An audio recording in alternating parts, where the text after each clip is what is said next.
Welcome students. आज हम exercise 6.2 discuss करेंगे।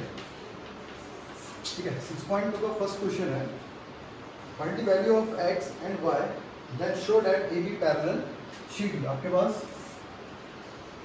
दो लाइंस दे रखी हैं। ठीक है, ये लाइन क्या है? जब दो लाइन को एक लाइन इंटरसेक्ट करती है टू डिस्टिंक्ट पॉइंट पे तो क्या बनता है आपका? Transversal line. मीन्स जो आपकी ये लाइन है, ये क्या है? ट्रांसवर्सल लाइन है, A B and C D. ठीक है, दो लाइन को, वो दो लाइन कैसे भी हो सकती है, हमने ऑलरेडी डिस्कस कर रखा है। ये लाइन होगी या फिर इस तरीके से होगी, इनको भी क्या कर रहा है? ये 2 पॉइंट्स पे डिस्टिंक्ट कर रहा है। इट मीन्स ये क्या है? ट्रांसवर्सल लाइन है। ठीक है, हमें प्रूफ क्या करना है कि ये दो लाइन्स क्या है? पैरेलल। और दो लाइन्स पैरेलल कब होंगी? जब उनके अल्टरनेट इंटीरियर एंगल या फिर करस्पॉन्डिंग एंगल्स क्या होंगे? इक्वल होंगे। This angle is of 50 degree. This one x, y, and 130 degree. ठीक है, आपके पास गिवन है y इनका हमें पॉइंट क्या करना है? देखो, आप इस पॉइंट को कुछ नेम दे दो। This is LM। ठीक है, देन एंगल C, इस पॉइंट को भी नाम दे देते हैं O, and this one is P। COP is equal to 130 degree. Angle AOAP L is of 50 degree. And हमें फाइंड क्या करना है? X and Y। ठीक है, X and Y फाइंड करना है आपको।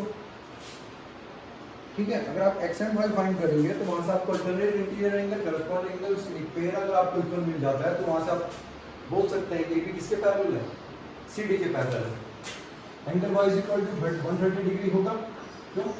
Vertical opposite angle. दो लाइन इंटरसेक्ट करती है अगर तो क्या बनता है? Vertical opposite angle. 130 डिग्री हो गया। ठीक है, and angle APL plus 50 is equal to 180 degree. ये लाइन है, ये 50 है, ये लाइन। आपको फाइंड हो सकता है कि ये कितने का एंगल होगा। ये स्ट्रेट लाइन, स्ट्रेट लाइन के ऊपर कितने भी एंगल्स बने उन सब का सम कितना होता है? 180। Linear pair.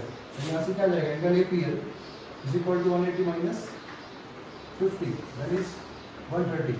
ठीक है, अब आपके पास देखिए ये दो लाइन्स थी, यहाँ पर ये एंगल 130 डिग्री है एंड ये एंगल भी 130 डिग्री है।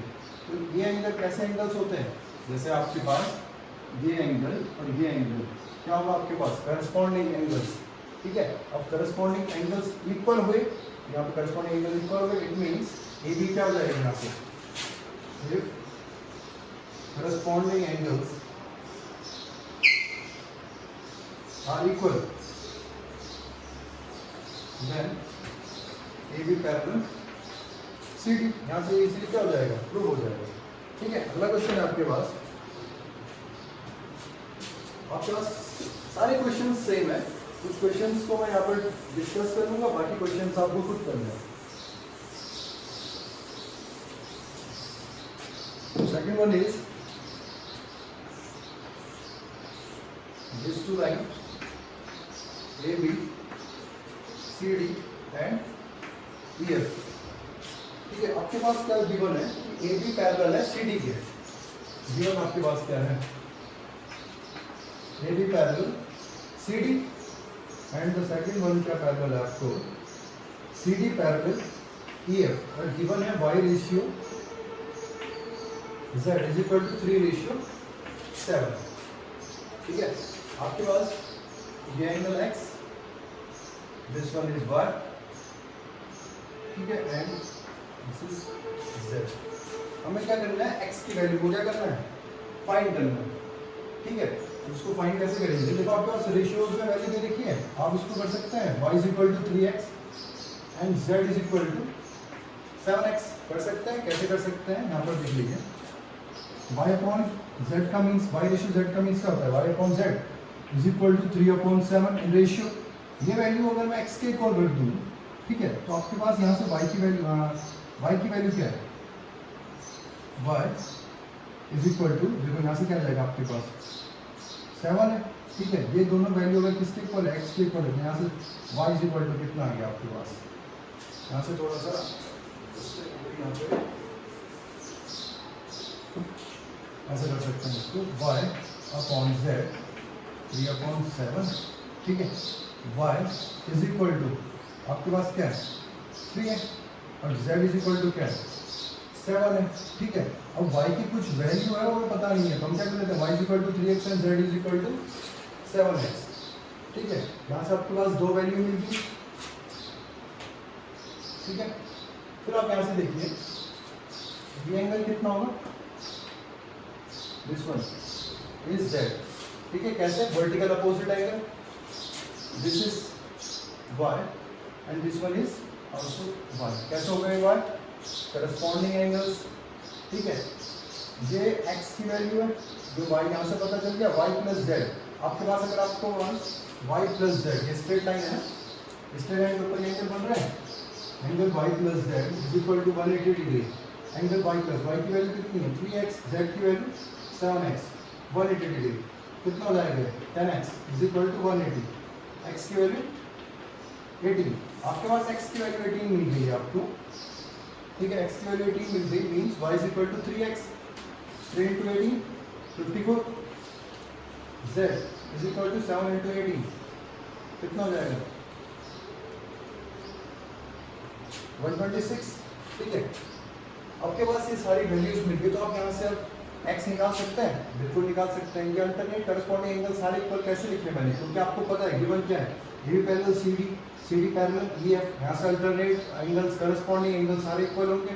अब AB पैरेलल CD क्या है, AB किसके पैरेलल है CD के parallel, then angle plus angle x plus angle y is equal to 180, कैसे तो इंटीरियर एंगल का सम कितना होता है 180 डिग्री। एंगल x की वैल्यू हमें नहीं पता है बट y की वैल्यू कितनी है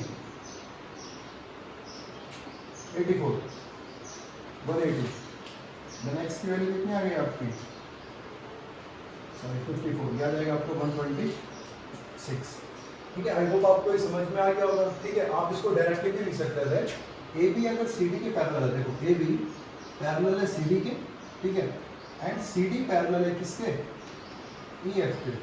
अब if things are equal to same thing and parallel, then things are equal to one another. ऐसे एक्सियम भी आप इसको मान सकते हैं। तो AB किसके पैरेलल होगा EF के, वहाँ से angle x is equal to angle z। तो एंगल z की वैल्यू कितनी थी 126, z के आप लिख सकते हैं angle x is equal to 126।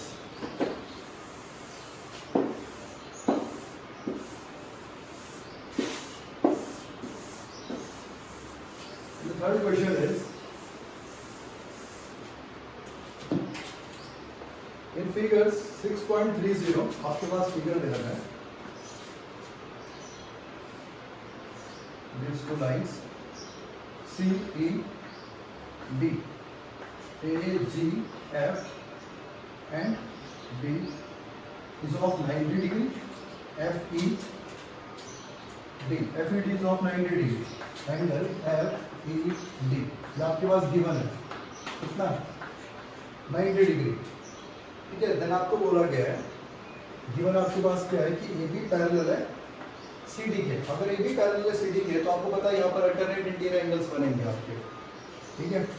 And EF perpendicular है CD पे, देन EF अगर परपेंडिकुलर है CD पे तब ये क्या है 90 का एंगल है और ये बाकी एंगल भी कितने का होगा आपका 90 एंगल्स, ठीक है। एंगल ZED ये कंप्लीट एंगल इतना ये कितने का है 126 डिग्री, ठीक है। आपके पास अगर 126 डिग्री है, ठीक है, तो आपको फाइंड क्या करना है angle GEF, angle AGE and third one is FGE, ठीक है। ये एंगल्स फाइंड करने हैं आपको। तो आप देखिए यहाँ पर ये पूरा कंप्लीट एंगल कितने का है 26 डिग्री, तो आप यहाँ से फाइंड कर सकते हैं पूरे में से अगर आप 90 को हटा दें तो आपके पास ये एंगल बचेगा 1, आप उसको लिख सकते हैं एंगल GED किस किस के कॉम्बिनेशन से बना है, किस किस एंगल को मिला के बना है angle GEF plus angle FED,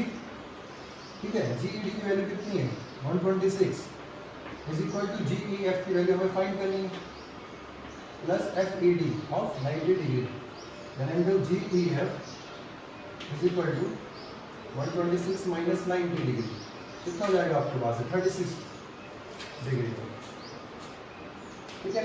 तो आपके पास ये कितना हो गया 36 डिग्री है। ठीक है, आपके पास अगर ये वैल्यू 36 आ जाए, जी ई डी की वैल्यू, आपने जी ई डी वैल्यू होगी and G E F 90 plus 36। ठीक है, जी ई एफ की वैल्यू कितनी आ गई आपके पास 36। ठीक है, अब हम फाइंड करेंगे आपको ए जी ई। ठीक है, यहाँ पर देखिए आप दो लाइन्स पैरेलल है, A B C D, these lines are parallel, this one is G and this is E, AGE, angle AGE find करना है। ठीक है, तो एंगल AGE फाइंड करेंगे आप, एंगल AGE अगर ये दो लाइंस पैरेलल हैं तो ये एंगल और ये एंगल क्या होगा आपका इक्वल होगा। दिस वन इज GED, तो GED किसके इक्वल होगा, angle GED is equal to angle AGE। क्यों होगा, GED की वैल्यू कितनी है आपकी 120,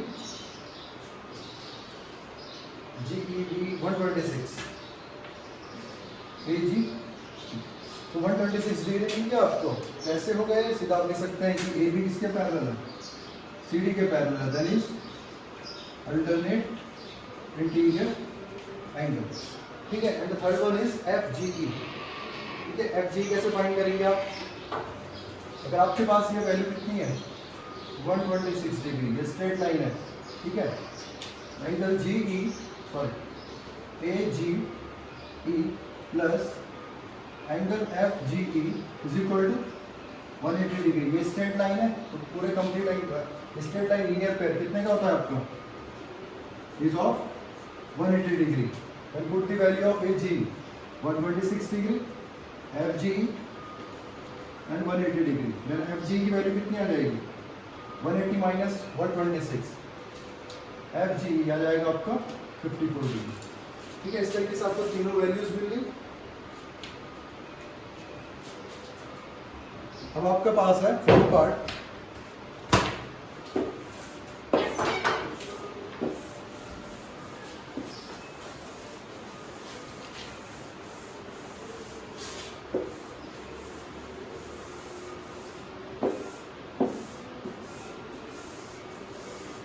फोर्थ पार्ट में आपको क्या करना है, सेम क्वेश्चन सेम ऐसी है, सारे क्वेश्चन इजी हैं आपके। ये आपका दे रखा है P Q R S and this one is T। ठीक है, इज ऑफ 110 डिग्री। ठीक है, sorry 130 and this one is 110 degree. ठीक है, आपके पास ये 110 मिल गया एंड कितना मिल गया आपको 130 डिग्री। तो वहां से आप इजीली इसको फाइंड कर सकते हैं। ठीक है, कैसे फाइंड करेंगे आपको बता देता हूँ। ठीक है, आपके पास ये कितना दे रखा है, आप क्या करेंगे, देखो आपके पास गिवन है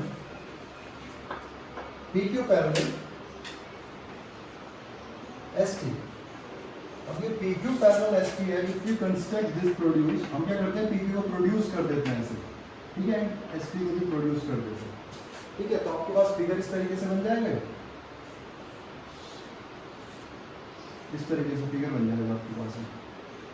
ठीक है, ये एंगल और ये एंगल, जो कि आपका S P, उसको आप नाम दे देंगे कोई भी L, this one is M, this is Q, P and R। ठीक है, यहाँ से एंगल QRS आपको ये एंगल फाइंड करना है।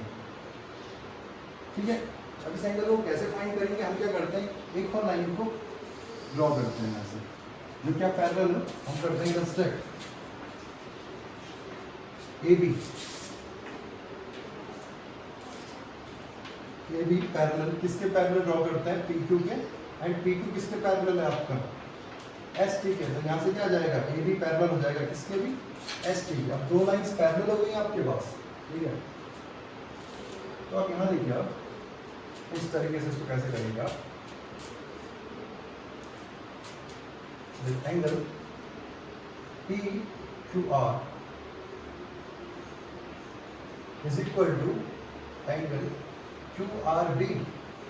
तो वही equal angle PQR is equal to angle, ये पूरा एंगल होगा इसके ऊपर आ गया ना, या फिर आप इसको और तरीके से कैसे, जैसे अल्टरनेट इंटीरियर एंगल्स हो गए। ठीक है, तो आप कैसे कर सकते हैं इसको, अगर 110 डिग्री है and this is of 130 degree. ठीक है, तो अगर आप यहाँ से, ठीक है, ये एंगल फाइंड कर दे, ये एंगल कितने का आएगा आपका 70 डिग्री आएगा। इसको मैं ऐसे ही बता देता हूँ आपको, ये कितना आएगा 70 डिग्री, क्योंकि स्ट्रेट लाइन है। ठीक है, स्ट्रेट लाइन से ये 70 आ गया। इसको और बड़े सा बना देते हैं फिगर को, आपको और अच्छे से क्लियरिटी आ जाएगी। देखो ये 130 है, ठीक है, यहाँ से लाइन ड्रॉ करी हमने। ठीक है, ये कितना था आपका 110 डिग्री। ठीक है, ये लाइन ऐसे पैरेलल है, ये ऐसा फिगर है ये कितने का हो गया 70 डिग्री, क्योंकि स्ट्रेट लाइन है। 110 प्लस 70 इज 180। अब ये 130 आपके पास, ये दो लाइन्स पैरेलल है, हाँ या ना। ठीक है, तो ये एंगल कितने का होगा 130 डिग्री, बिल्कुल होगा, अल्टरनेट इंटीरियर एंगल। ठीक है, आपके पास ये कितना आ गया 130, ऐसा तो ये 130 है, ये भी कितना होगा 130, तो आपके पास ये 130 डिग्री मिल गया। अब ये फिर ये कितने का हो जाएगा, एक straight line 130, this one is of 50 degree. Yes और नो, बिल्कुल होगा 50 डिग्री का, क्योंकि स्ट्रेट लाइन है। लीनियर पेयर में सम कितना होता है 180, 130 प्लस 50 कितना हो जाएगा 180। एंड यहाँ से आप एक ट्रायंगल बन रहा है आपके, आपको पता है कि एंगल्स ऑफ ट्रायंगल का सम कितना होता है, sum of angles of triangle is of 180 degree. ठीक है, तो 70 प्लस 50 कितना हो जाएगा आपका, बताइए 120, and this one is of 60 degree. ठीक है, तो आपके पास यहाँ से किसकी वैल्यू आ गई, एंगल क्यू आर एस, आपके पास कितना मिल गया 60 डिग्री का। ठीक है, आई होप आपको ये समझ में आ गया होगा। ठीक है, इसी तरीके से आपके पास बाकी क्वेश्चंस हैं, इनको आप खुद से ट्राई कीजिए। जैसे क्वेश्चन नंबर 5 एंड 6 आप खुद से ट्राई करना है। Thank you.